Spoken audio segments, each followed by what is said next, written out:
Hello বন্ধুরা, আজ আমরা করব পঞ্চম শ্রেণীর গণিত ১১৬ পাতার ৩ এবং ৪ নম্বর অঙ্কের সমাধান। একটি বেঞ্চের দৈর্ঘ্য ১ মিটার ২৫ সেন্টিমিটার হলে অনুরূপ ৩টি বেঞ্চের দৈর্ঘ্য কত সেন্টিমিটার? দেখো এখানে কি লেখা আছে, একটি বেঞ্চের দৈর্ঘ্য ১ মিটার ২৫ সেন্টিমিটার। তো এখানে ১ মিটারটাকে আমাদের সেন্টিমিটারে প্রকাশ করতে হবে। তাহলে ১ মিটারে হয় ১০০ সেন্টিমিটার। আর এই যে ২৫ সেন্টিমিটার তো লেখাই আছে, তাহলে এটা আমরা কি করব, যোগ করে দেব। তাহলে ১২৫ সেন্টিমিটার। তাহলে ৩টি বেঞ্চির দৈর্ঘ্য কত? দেখো একটি বেঞ্চির দৈর্ঘ্য হচ্ছে ১২৫ সেন্টিমিটার। অতএব ৩টি বেঞ্চির দৈর্ঘ্য, তাহলে ১২৫ এর সাথে আমরা ৩ কে গুণ করব।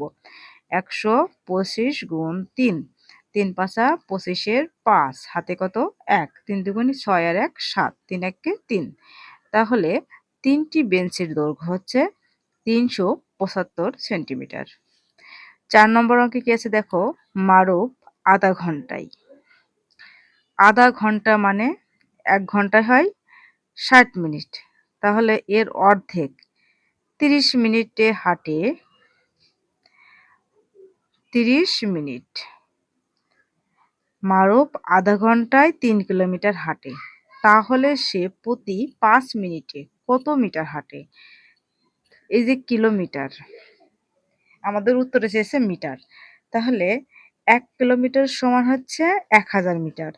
অতএব ৩ কিলোমিটার সমান হচ্ছে ৩০০০ মিটার। তাহলে ১০০০ সাথে ৩ গুণ করে আমরা পাচ্ছি কত? ৩০০০ মিটার। এটা হচ্ছে ৩০০০ মিটার আমরা দিয়ে দিলাম।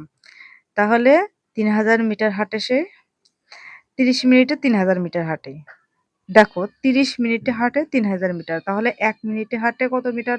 তাহলে ৩০ দ্বারা ৩০০০ কে ৩০ দ্বারা আমরা ভাগ করব। ৩০০০ ভাগ ৩০। এখন এই শূন্য আর ৩, ৩ ১ ৩, ৩ ১ ৩।